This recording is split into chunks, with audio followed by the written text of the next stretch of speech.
नमस्कार, मैं हूं अनुराग मालवी और मुद्दे में दम है में एक बार फिर आप सभी का स्वागत है। मुद्दे में दम है के जरिए हम कोशिश करते हैं उन संवेदनशील मुद्दों को उठाने की जो सीधे जन सरोकार से जुड़े होते हैं। आज एक ऐसा ही मुद्दा सामने है और यह मुद्दा है ग्वालियर चंबल संभाग में राशन घोटाला। असल में तस्वीर ग्वालियर चंबल संभाग के माध्यम से पूरे प्रदेश की है। गांव हो या शहर, शहरी क्षेत्र में ग्वालियर में मृतकों के नाम का राशन लिया जा रहा है, जबकि बकायदा आधार कार्ड की जो यूडीआई है, जो अथॉरिटी है, उसने आधार कार्डों को काट दिया है क्योंकि तमाम लोग मृत हो चुके हैं। दूसरा बड़ा मामला है जो इससे भी ज्यादा संवेदनशील है, वो है आदिवासियों से जुड़ा हुआ। शिवपुर और श्योपुर ये ऐसे क्षेत्र हैं जहां पे बहुत ही ज्यादा गरीबी की हालत है। पिछले कुछ दिनों पहले यहां विजयपुर में चुनाव भी हुआ था। वहां पर आदिवासियों को अपने राशन कार्ड साहूकारों के पास गिरवी रखने पड़ रहे हैं। गरीबी की क्या हालत है इससे हम समझ सकते हैं। और इसी तमाम मुद्दे पर चर्चा के लिए हमारे साथ जो मेहमान जुड़े हैं, सबसे पहले उनसे परिचय कराते हैं। हमारे साथ डॉक्टर हितेश वाजपेयी जी जुड़े हैं। सर, आपका स्वागत है। डॉक्टर राम पांडे सर, आपका स्वागत है। और हमारे साथ हैं जावेद जी, हमारे सीनियर करस्पॉन्डेंट जो जमीन पर गए और इस पूरी हकीकत को जाना।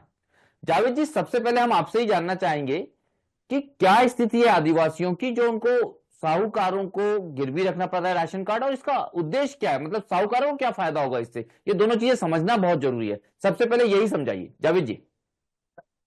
बिल्कुल अनुराग, इस मामले में जैसा आपने बताया कि दो अलग अलग मुद्दे हैं। और सबसे पहला मुद्दा है कि शहरिया आदिवासी जो बेल्ट है, उस शहरिया आदिवासी बेल्ट के तहत जो उनको शहरिया आदिवासी के जो राशन कार्ड दिए जाते हैं, उसमें सरकार की 9 विभागों की 11 योजनाएं उसमें लाभान्वित होते हैं उसमें और मिलती हैं।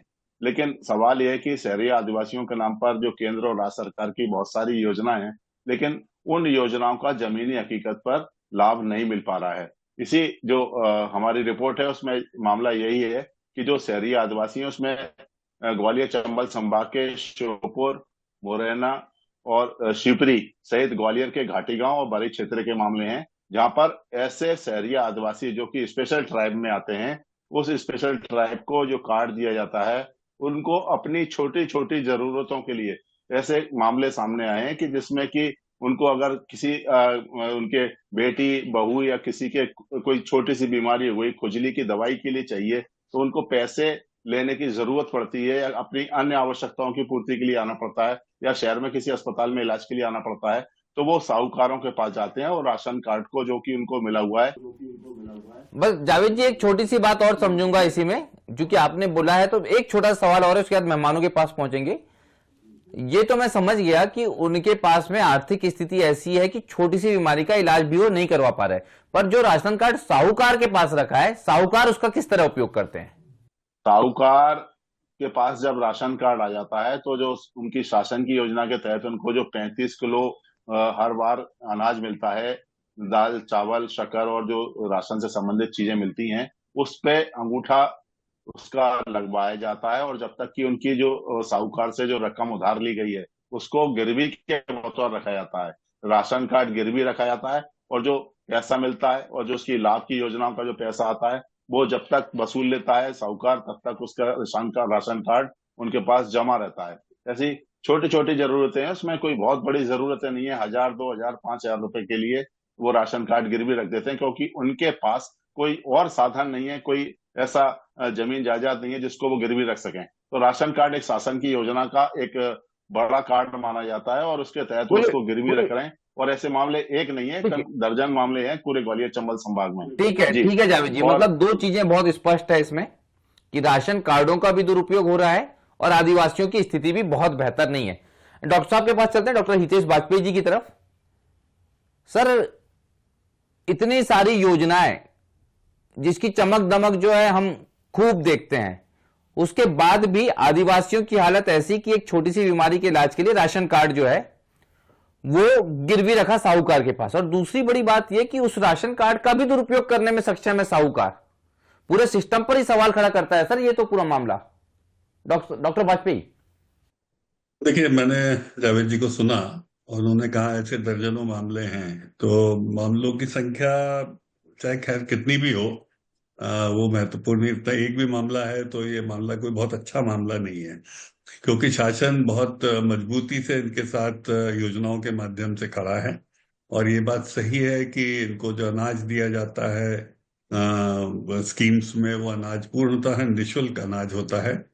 और यदि वो उस अनाज को लेकर बेच देते हैं, एक प्रकार से ये गतिविधि हो रही है ऐसा माना जाए, क्योंकि बायोमेट्रिक के अनुपस्थिति में वो अनाज में उनको मिल ही नहीं सकता है। सभी जगह पीओएस मशीन्स हैं, उसका सत्यापन किया जाता है 100%। आजकल हमारे यहाँ हम पीओएस के माध्यम से ही और बायोमेट्रिक्स के माध्यम से ही अनाज दिया जा रहा है। मैं खुद उस निगम का भी अध्यक्ष रहा हूँ जिसके तहत ये व्यवस्थाएं की जा रही हैं। तो कुल मिलाकर मैं ये कह सकता हूँ कि शासन की योजनाओं में तो कहीं पर भी कोई कमजोरी नहीं है। ये जिस स्थिति का इन्होंने चित्रण किया है, ये एक स्थानीय स्तर पर सामाजिक स्थिति हो सकती है कि वे अपनी और दीगर आवश्यकताओं को लेकर, क्योंकि इलाज भी निःशुल्क है इन एससी और एसटी वर्ग के लिए पूरे प्रदेश में। सभी शासकीय अस्पतालों में इलाज निःशुल्क है। आयुष्मान के माध्यम से जो निजी अस्पताल एम्पेनल्ड है, वहां पर भी जो आईपीडी की सुविधाएं हैं वो पूर्णतः निःशुल्क हैं। तो हाँ, लेकिन ये जरूर है कि वे यदि और किसी प्राइवेट संस्थान में या ओपीडी बेसिस पर कहीं सर्विसेज लेते हैं तो स्वाभाविक है कि वो शासकीय योजनाओं के दायरे में नहीं है। बहरहाल यदि इस प्रकार की गतिविधि हो रही है तो ये नोटिफाइबल है। इसको नोटिस में लेकर स्थानीय प्रशासन को यदि शिकायतें की जाती है, उनके संज्ञान में बात आती है, क्योंकि ये जो हमारे यहाँ एक साहूकार एक्ट भी लागू है, आपको भी बहुत अच्छे से मालूम होगा। जी उसके तहत जी साहूकार क्या गतिविधि करेंगे? जिनके साहूकार है वो यदि अपंजीकृत है तो वो इस प्रकार की गतिविधि नहीं कर सकते हैं। ये क्रिमिनल एक्ट माना जाता है और आचरण कर रहे होंगे। और जो साहूकार, फिर मैं रिपीट करना चाहूंगा, इस प्रकार की गतिविधि कर रहे हैं, अव्वल तो ये साहूकार हैं ही नहीं, क्योंकि साहूकार एक्ट के तहत पंजीकृत संस्थाएं ही केवल इस प्रकार का काम कर सकती है, उनके भी नियम तय है। तो इसीलिए पूर्णतः कुल मिलाकर ये अवैध, अनैतिक और आपराधिक गतिविधियां परिलक्षित होती है। बिल्कुल बिल्कुल बिल्कुल मानता हूं मैं डॉक्टर वाजपेयी कि नंबर्स कम है। नंबर्स कम इसलिए क्योंकि सहारिया जो जाति है उनको विलुप्त जो है उसमें शामिल भी किया गया है। एक और नंबर वाला जो मैं है आपको आंकड़ा बताऊंगा इसी राशन कार्ड से जुड़े, लेकिन सबसे पहले आदिवासियों की बात हम कर लेते हैं। डॉक्टर राम पांडे की तरफ चलते हैं। सर, आपका तो बड़ा चित परिचित क्षेत्र है ये। सबसे पहले तो मुझे ये बता दीजिए कि वहां आदिवासियों की हालत क्या है। एक मामले में जरूर 1 दर्जन 2 दर्जन राशन कार्ड की हम बात कर रहे हैं, लेकिन ओवरऑल सिनेरियो क्या है वहां पे आदिवासियों का उस पूरे क्षेत्र में, डॉक्टर पांडे? जी, बहुत ही दयनीय स्थिति है। अभी विजयपुर में विधानसभा चुनाव था तो मेरा काफी आदिवासी गांव में जाना हुआ, तो बहुत ही दुर्दशा है। ना तो रहने की व्यवस्था है, ना बिजली की व्यवस्था है, ना पानी की व्यवस्था है, ना शौचालय की व्यवस्था है। तो और जिस तरह से अभी चर्चा चल रही है, मुद्दे में दम है, तो आप देखिए कि मुर्दा लोगों को तो सारी योजनाओं का लाभ मिल रहा है और जो जिंदा लोग हैं उनको योजनाओं का लाभ नहीं मिल रहा है। अभी बताया गया कि सरकार की 9 योजनाओं 9 सरकारी विभाग की 11 योजनाएं उनके लिए चल रही हैं, लेकिन उन योजनाओं का फायदा तो मुर्दा लोगों को मिल रहा है। एक क्षेत्र के ही आप देखिए ना कि 5,000 मुर्दा लोग हैं, उन्हें राशन भी मिल रहा है और सरकार की आयुष्मान कार्ड भी उनका बना हुआ है, उनको सारे फायदे मिल रहे हैं, लेकिन वो मुर्दा हैं। अब मुर्दा लोगों को फायदा मिल रहा है तो इससे आप समझ सकते हैं कि करप्शन किस लेवल का है।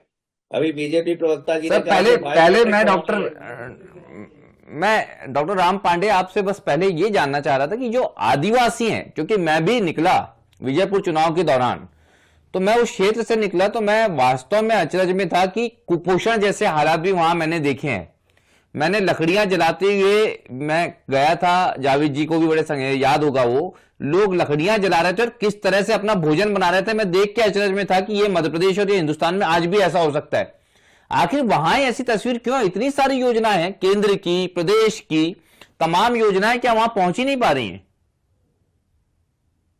Doctor Pandey, corruption corruption corruption. अब इससे बड़ा करप्शन क्या होगा कि मुर्दा लोगों को योजनाओं का फायदा मिल रहा है, तो मुर्दा लोगों का नाम तो कोई ना कोई ऐड करता होगा। अब मुर्दा लोगों का अंगूठा कोई ना कोई तो लगाता होगा, मुर्दा लोगों के साइन कोई ना कोई तो करता होगा, मुर्दा लोगों का वेरिफिकेशन कोई ना कोई तो करता होगा। तो जब मुर्दा लोगों को योजनाओं का लाभ मिल रहा है और एक क्षेत्र में 5,000 लोगों को मिल रहा है, तो इससे आप समझ सकते हैं कि करप्शन कितना ज्यादा है। और आप सोचिए कि राशन कार्ड गिरवी रखना पड़ रहा है, इसका मतलब उन लोगों की आर्थिक स्थिति क्या है। मतलब उनके जेब में 100-500 रुपए भी नहीं है कि उनको अपना राशन कार्ड गिरवी रखना पड़ रहा है। मतलब उनको रोजगार नहीं मिल रहा है, रोजगार सरकार पैदा नहीं कर पा रही है। और राशन कार्ड जब गिरवी रख दिया है, अब बीजेपी प्रवक्ता ने बताया कि साहूकार पर यह कार्रवाई होगी। अरे कार्रवाई तो तब होगी ना जब कानून अपना काम करेगा। अब कानून को तो साहूकार ने अपनी जेब में डाल रखा है।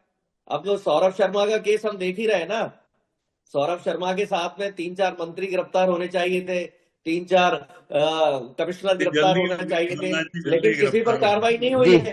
तो इससे पता होंगे। चलता है, कल्याण जी सौरभ जल्दी शर्मा वाला गिरफ्तार होगी मामला जनता, हमारे मतलब सामने आपकी है इच्छा पूरी कि होगी। करप्शन कितना ज्यादा है। चलिए बिल्कुल बिल्कुल डॉक्टर पांडे, थोड़ा सा मैं समझ गए। एक बार फिर जावेद जी आपकी तरफ चलना पड़ेगा। मैं हितेश जी आपके पास तुरंत आ रहा हूं, लेकिन चूंकि आपने बात की थी नंबर ऑफ विक्टिम्स की, मैं नंबर ऑफ विक्टिम्स को थोड़ा मेजर कर देता हूं। जावेद जी आप ये बताइए, हमने आदिवासियों के संदर्भ में तो बताया लगभग 1.5-2 दर्जन है, जरा वो जो मुर्दे फायदा उठा रहे हैं और मुर्दों का राशन कार्ड लोग खा रहे हैं, वो नंबर्स का थोड़ा जिक्र कर दीजिए जावेद जी।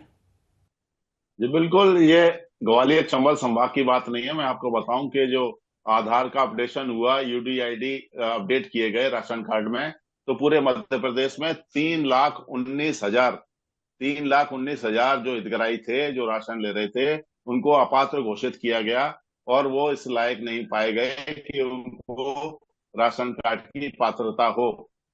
ये तो पूरा मध्य प्रदेश का नंबर है। लेकिन ग्वालियर चंबल संभाग की बात की है तो पर्टिकुलर ग्वालियर जिले में 5,000 ऐसे हितग्राही थे जो कि मृत हो चुके हैं, यानी कि इस दुनिया में नहीं है। उनको भी राशन कार्ड के माध्यम से अभी भी राशन मिल रहा है, यानी जो एक अगर टाइटल देखा जाए तो मुर्दे राशन ले रहे हैं। तो ये 5,000 लोगों की स्क्रूटनी करने का जो जिम्मेदारी हुई थी, सबसे पहले जिला प्रशासन ने दी थी। और पूरी एक एक जो यहाँ पर ग्वालियर में 62 वार्ड हैं, 62 वार्ड के तहत जो राशन की दुकानें हैं 450 के लगभग, उसमें उसकी स्क्रूटनी की जानी थी। लेकिन ये खाद्य और नागरिक आपूर्ति विभाग और जिला प्रशासन की टीम और नगर निगम की टीम मिलकर इस चीज की स्क्रूटनी और जांच पड़ताल नहीं कर पाई, जिसका फायदा लगातार ऐसे 5,000 लोग लगातार ले रहे हैं, जिससे शासन को करीब 7 से 8 लाख रुपए का हर महीने मतलब राशन का राजस्व की नुकसान हो रहा है। तो ये एक बहुत बड़ा नंबर है। और इसकी जब पड़ताल की गई तो पता चला कि इसकी जांच पड़ताल और स्क्रूटनी की नहीं गई है, यानी कि मुर्दे राशन ले रहे हैं। जी बिल्कुल जावेद जी, अब डॉक्टर साहब के पास चलना पड़ेगा, डॉक्टर वाजपेयी की तरफ, क्योंकि सर वो जो 1.5 दर्जन थे वो 3.5 लाख का नंबर आ रहा है। सवाल यही उठ रहा है सर, जिनको जरूरत है उनको मिल नहीं रहा और मुर्दों के नाम पे राशन निकल रहा है, ना कोई बायोमेट्रिक्स ना कोई मशीन, सब कुछ हो रहा है। और ये रियलिटी चेक में आया और आपके ही शासकीय विभागों ने इसको माना, एक मामले में राजभवन ने और दूसरे मामले में जिला खाद्य विभाग ने। डॉक्टर वाजपेयी देखिए, अव्वल तो मैं फिर आपको बता दूं, हमारे यहाँ 100% राशन बायोमेट्रिक से दिया जा रहा है। तो बायोमेट्रिक से राशन निकल रहा है, ये पार्ट आपका ठीक नहीं है। इस पूरी रिपोर्ट में मैंने भी पढ़ा है उसको, मेरी भी जानकारी में है। दूसरी चीज, करीब 1.25 करोड़ हमारे हितग्राही परिवार हैं। मैं परिवारों की संख्या बता रहा हूँ, लगभग 1.25 करोड़ हितग्राही परिवार हैं जो कि लाभान्वित होते हैं इन योजनाओं से। और उसमें आपने कहा कि लगभग 3 लाख के आसपास ऐसे प्रकरण हैं जो कि नॉन एग्जिस्टिंग यूजर जिनको हम बोलते हैं, और वो पकड़े इसी से जाते हैं कि जब वो नॉन एग्जिस्टिंग यूजर का बायोमेट्रिक नहीं आता है, तो वो जब लोकेशंस पर पीओएस मशीन्स में बार बार उनकी फाइंडिंग आती है, उनके नाम आते हैं कि उनका राशन नहीं निकले, लेकिन उनके नाम है, कार्ड इशूड है, तो उनकी फिर सर दोनों सर थोड़ा सा मैं सुधार करना चाहूंगा डॉक्टर साहब, फिर आपकी बात आप जारी रखिएगा। ग्वालियर चंबल के जो 5,000 मामलों की बात हो रही है उसमें राशन निकला है सर, उसमें आपने बिल्कुल कहा कि वो एक बात अलग है नॉन एग्जिस्टिंग यूजर की, जो कि उपयोग ही नहीं कर रहे अपने राशन कार्ड का। या नहीं, या तो वो अस्तित्व में ही नहीं है, या फिर, लेकिन ऐसे भी हैं जिनके नाम पे राशन निकला है। यही अंतर है सर। डॉक्टर चलिए साहब, मैं 2 मिनट के लिए आपकी बात मान भी लेता हूं। तो मैं आपको एक बात बता दूं कि इस चीज को लेकर बेहद सख्त प्रावधान है, सजा के भी प्रावधान है, और आपको मालूम है किन किन को सजाएं हुई हैं। हमारी सरकार पांडे जी की सरकार की तरह नहीं है। आपको याद हो ना, पांडे जी की सरकार आई थी तो उन्होंने सहरिया के 1,000 रुपये ही बंद कर दिए थे। अरे दौर देखे हैं हम, उसको डिजिटल माध्यम पर लेकर ही इसीलिए आए हैं। पॉस मशीन है, मुझे बहुत अच्छे से याद है जब पीओएस मशीन हमने लेकर आए थे तो शुरू में जितने भी ये डीलर्स थे, राशन कार्ड के जो लोग थे, ये पीओएस मशीन चलाते नहीं थे, क्योंकि ये बात सच है कि राशन का सामग्री की चोरी होती थी। पर उसको रोकने के लिए इसको 100% यूटिलाइजेशन किया गया, बिना उसके हमने कहा राशन वितरण ही नहीं होगा। और जब ऐसा किया गया तो धीरे धीरे फिर उन्होंने क्या किया, बिजली चली जाती थी। अब पांडे जी की सरकार तो है नहीं, हमारी सरकार 24 घंटे बिजली है, तो अब वो वाला भी फैक्टर नहीं चलता, क्योंकि वो पता लग जाता हमको इलेक्ट्रिकल सप्लाई गई थी कि नहीं गई थी। तो ये भी अब एक्सक्यूज नहीं रहा। तो देखिए, ये कांग्रेस की सरकार नहीं है जिसमें एक्सक्यूजेस के साथ में आप चुपचाप करके निकल जाएंगे। हमारे यहाँ बहुत सख्त प्रावधान है, और इसके बावजूद भी प्रशासनिक गड़बड़ी करने के लिए हमेशा पांडे जी से प्रेरित, कांग्रेस की सरकार से प्रेरित कुछ तत्व रहते हैं। पर हम उन पे भारी हैं, इसीलिए संख्या हजारों में और कुछ दर्जन तक आ गई है अनुराग भाई। और आप मानकर चलिए, आपकी इस रिपोर्ट का, या जिन लोगों ने भी इस फाइंडिंग्स को लाया गया है, और मुझे मालूम है शासकीय फाइल्स की फाइंडिंग है, और उस फाइंडिंग को नोटिस में लेके बहुत सख्त कार्रवाई की जाएगी, इसमें कोई दो मत नहीं, चाहे वो चंद हजार ही लोग क्यों नहीं हो। हम लोग टॉलरेट नहीं करते। बिल्कुल डॉक्टर साहब, खुद यहाँ उस बहुत मामला का बहुत हिस्सा रहा हूं, सख्त इसलिए मैं कार्रवाई आपको की ही जरूरत है। सख्त कार्रवाई की इसलिए जरूरत है क्योंकि एक बड़ा अच्छा किस्सा मैं आपको बताऊंगा कि ये जब इस मसले पे हम काम कर रहे थे तो मैंने देखा कि मेरे मोबाइल नंबर पे भी राशन वितरण की डिटेल्स आती थी कि आपको इतना राशन दे दिया गया। डॉक्टर राम पांडे, आपकी तरफ चलते हैं। एक तो ये बात बिल्कुल कहीं ना कहीं जहन में जरूर आती है, या भाजपा को बोलने का मौका देती है कि 1,000 रुपए की राशि जो है कांग्रेस के जमाने में बंद कर दी गई। क्या आपको लगता है कि सहारिया या बैगा ट्राइब जिनको ये पैसा दिया जाता था, ये आर्थिक रूप से इतने सुदृढ़ हो गए कि इनको जरूरत ही नहीं पड़ती? और अगर सुदृढ़ नहीं हुए हैं, हुए ही नहीं है, क्योंकि हकीकत में नहीं हुए, अगर हुए होते तो वो बेचारे अपना राशन कार्ड क्यों साहूकारों को गिरवी रखते? उस समय कांग्रेस ने क्या सोच के फैसला ले लिया, और आज की अगर हम बात करते हैं तो आपको क्या लगता है? डॉक्टर साहब बोल रहे हैं कि बहुत कम फिगर है ये बेईमानी का, जो स्कैम में जो नंबर्स हैं वो बहुत छोटा है कांग्रेस की तुलना में। डॉक्टर राम पांडे, देखिए, हम किसी योजना को बंद नहीं करते हैं, बल्कि जो योजना चल रही होती है उस योजना को दुरुस्त करते हैं। जैसे कन्या विवाह योजना में करीब 25,000 मिलते थे, तो हमारी सरकार ने 51,000 रुपए देना शुरू किए थे। विधवा पेंशन में 300 मिलते थे, तो हमने 600 देना शुरू किए थे। तो हम बंद नहीं करते, बल्कि उसको दोगुना कर देते हैं। तो जो आरोप लगाया जाता है भारतीय जनता पार्टी की तरफ से, वो झूठा लगाया जाता है, और आप और जनता मुझे जो सुन रही है वो मानती भी है कि भारतीय जनता पार्टी झूठ बोलती है। नहीं, ठीक है, आपने ये 1,000 तो बंद कर दिया था पांडे जी।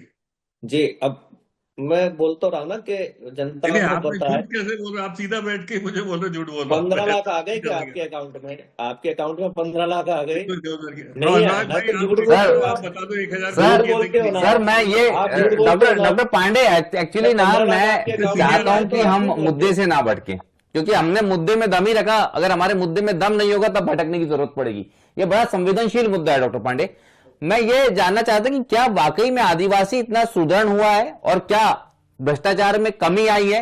जो डॉक्टर वाजपेयी दावा कर रहे हैं कि आदिवासियों की स्थिति भाजपा में सुधर गई और घोटाले कम हो गए, इसलिए जो लाखों का जो नंबर होता था राशन कार्ड घोटाले का वो हजारों में आ गया, इतना अंतर आप महसूस कर रहे हैं डॉक्टर राम पांडे?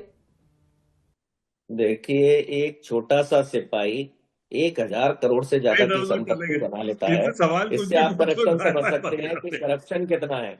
एक छोटा सा सिपाही 1,000 करोड़ से ज्यादा अनुराग कमाता भाई, है, इनसे तो इससे आप पूछिए करप्शन का पैमाना सीएम समझ कमलनाथ के सकते घर से कितने कैश निकला था? जी, पांडे जी एक कितना बार कैश? डॉक्टर राम पांडे को सुन लेते हैं। डॉक्टर साहब जी, नहीं, वो भगे जी रहे, पांडे जी। आपके सवालों से बच रहे हो। जी। वीडी शर्मा जी ने प्रेस कॉन्फ्रेंस करके कहा था कि कमलनाथ जी का बीजेपी में स्वागत है। वो किस अरे मुद्दे पर पांडे कहा जी, था? फिर आप मतलब वो मुझे ईमानदार है इसलिए तो कहा होगा ना। वीडी शर्मा जी ने प्रेस कॉन्फ्रेंस करके कहा था कि कमलनाथ जी का भारतीय जनता पार्टी में आप स्वागत बता है। तो दो कितने इसका पैसे मतलब वो निकले थे। ईमानदार रहे होंगे ना, बेईमान लोगों को तो नहीं लेते ना आप। सर मतलब आपका कहना है कि भाजपा सिर्फ ईमानदार लोगों को लेती है? नहीं, आप वही तो पूछ रहा हूं जितने मैं। लोग कांग्रेस से तो भाजपा में अब गए, आप मानते हैं कि सब ईमानदार थे? देखिए, अब मेरी बात सुन लीजिए, हम मुद्दे पर आ जाएं। दैनिक भास्कर जी प्रतिष्ठित जी जी अखबार है, पहले ये मुद्दा बदल जिसने देते लिखा हैं। है कि 5,000 मुर्दा लोगों को ग्वालियर में फ्री की योजनाओं का लाभ दिया जा रहा है। तो क्या भारतीय जनता पार्टी दैनिक भास्कर पर कार्रवाई करेगी? क्या भारतीय जनता बिल्कुल पार्टी करेंगे, दैनिक भास्कर के अगेंस्ट में सर जाएगी? और बिल्कुल मध्य करेंगे। प्रदेश के सर राज्यपाल को विश्वास नहीं है? सर मध्य प्रदेश के आपको राज्यपाल को आईटी मानते हैं या पे महसूस विश्वास नहीं नहीं सरकार है? सर, है? उसके लिए आप डॉक्टर बताइए, पांडे आपको किसी राज्यपाल और को मीडिया हाउस का राज्यपाल जिक्र क्या करने की जरूरत जरूरत नहीं है। है? उसके लिए हमारे साथी जावेद खान जो है, उन्होंने खुद ने इसको रियलिटी चेक किया है, उसमें हमको कोई शक नहीं है। हम जो बात कर रहे हैं राशन कार्ड को लेकर, वो निश्चित रूप से सत्यता है उसमें, और जावेद खान खुद उस सत्यता को परख चुके हैं। जावेद जी जरा ये भी बता दीजिए, जब जावेद जी जरा ये इसमें आप इतना समझने की कोशिश करें, ये जो जब आपने पूरा मुद्दा उठाया तो जिला प्रशासन के अधिकारियों का रवैया क्या था इस मामले में? किस तरह से भागते फिर रहे थे, वो हकीकत से भी रूबरू करा दीजिए। बिल्कुल, मैं जावेद जी बताना चाहूंगा, जब इस मुद्दे की हमने पड़ताल शुरू की तो पड़ताल के बाद पता चला कि जो पूरा मुद्दा हमने उठाया है उसकी जांच के लिए मध्य प्रदेश शासन से नहीं, राजभवन से एक विधि अधिकारी विक्रांत सिंह कुमरे साहब आए हैं, विधि अधिकारी। और वो ग्वालियर चंबल संभाग के शिवपुरी, श्योपुर और जो मुरैना क्षेत्र सहित ग्वालियर के जो घाटी गांव क्षेत्र में दौरा कर रहे हैं। जिस जिस समय में, चूंकि ये योजना आदिवासी का जो कार्ड होता है, जो ट्राइबल का कार्ड है, वो आदिम जाति कल्याण विभाग बनाता है। जब मैं कलेक्ट्रेट पहुंचा तो कलेक्ट्रेट में कोई अधिकारी इस मुद्दे पर बोलने को तैयार नहीं था। जिला पंचायत के ऑफिस में पता चला तो कि जांच दल आया हुआ, उसके साथ टीम गई हुई अधिकारियों की, उसमें सीओ जिला पंचायत सहित कलेक्टर ग्वालियर इस मामले में कुछ भी बोलने से नजर नहीं आ रहे थे। क्योंकि सबसे बड़ी बात थी कि राजभवन से एक टीम आई थी, राशन कार्ड का मुद्दा नहीं, जो विधि अधिकारी आए थे उन्होंने इस बात की भी पड़ताल की है कि जो केंद्र और राज्य सरकार की जो योजना है वो शहरी आदिवासियों के लिए उनका इम्प्लीमेंटेशन कितना यहाँ पर ग्वालियर चंबल संभाग में हो रहा है। तो विधि अधिकारी के साथ यहाँ के ट्राइबल की टीम, जिला प्रशासन की टीम, जिला पंचायत के अधिकारी, सब लोग वहां मौजूद थे और सबको बुलाया गया था और सब परीक्षण करके इस बात की तहकीकात कर रहे थे कि आखिर इस बेल्ट में इन आदिवासियों को, खासकर शहरी आदिवासियों को, ये सरकार की योजनाएं का लाभ क्यों नहीं पहुंच पा रहा। जमीनी हकीकत जावेद जी, ये तो हो गई सरकारी जांच की बात। जब आप वहां जाते हैं तो आदिवासियों की स्थिति क्या पाते हैं जावेद जी? जी बिल्कुल, शहरी आदिवासियों की, जैसे चूंकि मैंने आपको मेंशन किया उसमें, जैसे श्योपुर है, ग्वालियर चंबल संभाग का शिवपुरी जिला आता है, ग्वालियर का घाटी गांव और बरई का क्षेत्र आता है, मेहगांव का क्षेत्र आता है, जो कि खासकर स्पेसिफिक है ट्राइबल बेल्ट के लिए। वहां पर जब हम पहुंचते हैं, शायद नल जल योजना की बात की जाए, चाहे किसी सरकारी योजना की बात की जाए, हैंडपंप की बात की जाए, तो वहां जमीनी हकीकत यह है कि हमने अपनी जो नल जल योजना की पड़ताल की थी तो उसमें भी वहां देखा कि पता पड़ा नल जल योजना के वहां पर पूरे सिस्टम किए गए हैं, नल के पाइप भी लगाए गए हैं, लेकिन पानी उन नलों में अभी तक नहीं पहुंचा है। वहां हमारी ग्राउंड रिपोर्ट में साफ आया है उसमें। तो मतलब जो जमीनी हकीकत है, वहां पर सरकार की योजनाएं कुछ बेल्ट में बिल्कुल नहीं पहुंच रही हैं। मैं 100% नहीं बिल्कुल कहूंगा, जावेद जी, लेकिन सबसे इसका बड़ी एक बात, उदाहरण और भी था। जब विधानसभा अध्यक्ष के पास लोग अभी तक के पहुंच रहे हैं, मैं 3 या 4 दिन पहले मेरे पास कुछ कागज आए, डॉक्टर वाजपेयी वो कागज थे कूनो के, जब टाइगर रिजर्व जो दोनों डेवलप होना है, कूनो पार्क और टाइगर रिजर्व, वहां की जमीन का अधिग्रहण हो गया, वहां से आदिवासियों को विस्थापित किया गया, पुनर्स्थापित करने की बात कही गई, लेकिन वो भटक रहे हैं, उनको भोपाल तक मार्च करना पड़ता है। अगर उस ट्राइब की बात करें जिसको हम सबसे ज्यादा मानते हैं कि बचाना है, सुरक्षित रखना है, उस ट्राइब की यह दशा है उस पूरे क्षेत्र में, डॉक्टर वाजपेयी। देखिए अनुराग जी, मैं पहली चीज तो बहुत स्पष्ट कर दूं, भू अधिग्रहण को लेके कानून बहुत सख्त है। आप जैसा बता रहे हैं उन मामलों का अध्ययन करना पड़ेगा, क्योंकि और राज्यपाल का जहां तक संदर्भ है, शेड्यूल 5 के तहत ट्राइबल अफेयर्स को लेकर राज्यपाल उसके अभिभाषक होते हैं, उनके वो अभिभावक होते हैं और उनके विशेषाधिकार हैं उन क्षेत्रों को लेकर, और इसीलिए वे सतर्क और सजग है। और आपने देखा होगा हमारे राज्यपाल माननीय मंगू भाई जी जो हैं, वो उनका अधिकांश दौरा ही ट्राइबल एरियाज में रहता है। उनके सभी कार्यक्रम ही वो उसी एरिया में लगाते हैं। Rest of the Madhya Pradesh अपने तरीके से चलता है। और भूमि अधिग्रहण को लेके मैं फिर आपसे कह दूं कि भूमि अधिग्रहण को लेके सब चीज जो है, कौन किस व्यक्ति को कितने रकबे के लिए किधर स्थापित किया गया, ये सब चीजें ऑन रिकॉर्ड होती है। इतना आसान नहीं होता है जितना हाँ, ये चलिए, बात जरूर डॉक्टर साहब, तो वो व्यक्ति उस जमीन को लेके संतुष्ट है नहीं है, कोई आफ्टर थॉट उसको लेके आया है, फिर उसने कोई आवेदन दिया, ये एक मामले डिफर होते हैं। लेकिन ऐसा हो ही नहीं सकता है कि जब तक 100% जमीन सर ये हुआ है सर, इसके भी कागज जो हैं हमारे पास मौजूद हैं। और दरअसल अगर हम सहरिया आदिवासी की बात करें या ट्राइब्स की बात करें डॉक्टर साहब, समस्या ये होती है कि बेचारे खुद कागजी रूप से बहुत मजबूत नहीं होते। समय अभाव है, डॉक्टर पांडे के पास चलते हैं एक आखिरी कमेंट के लिए। डॉक्टर वाजपेयी कह रहे हैं डॉक्टर पांडे कि सारी व्यवस्थित बातें हैं, चाहे वो भू अधिग्रहण की बात हो, चाहे सहरिया आदिवासियों की योजनाओं की बात हो, चाहे राशन कार्ड की जांच की बात हो। अगर आपको लगता है कि राजभवन इतना संवेदनशील नहीं होता तो इस बड़े पैमाने पर इसकी जांच शुरू हो पाती। हालांकि अभी जांच के बाद कोई कार्रवाई नहीं हुई है, सिर्फ जांच शुरू हुई है। डॉक्टर पांडे, आखिरी कमेंट आपका जी। देखिए, आदिवासियों की योजनाएं के लिए हजारों करोड़ों रुपया आता है। अब हजारों करोड़ रुपया खाया जा रहा है।